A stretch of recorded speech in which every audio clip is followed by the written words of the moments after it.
So kind of thinking also about the role of an advocate and going back to what you mentioned earlier, although we're primarily talking about advocacy in terms of that one-on-one intervention, there's also a role of an advocate to say, what are we doing as a system in those community meetings, or providing feedback to the coalition and others in terms of a legislative loop about, this law passed, but here's what's going really well, or here's not. How do you take, in terms of the role of an advocate, local stories and then also make some systems change so that things do get better?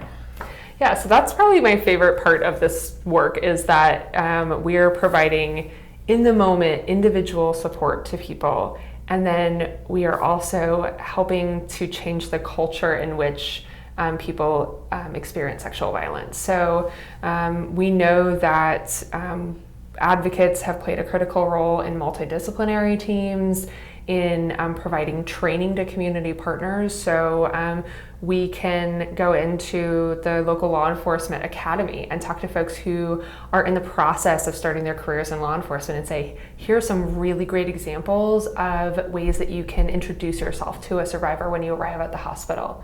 Something as simple as, have a seat. Don't forget to mention who you are. Those things can have a huge impact on victims moving forward in our community and every other community that that individual works in.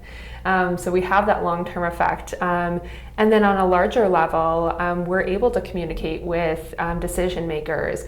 If we see, for example, that a certain type of protection order is really easily accessible to victims with one experience but not with another experience, we can give that feedback, and there may be ways that those policymakers or decision makers can change the law to, instead of having doors closing on victims, we can have them open for them.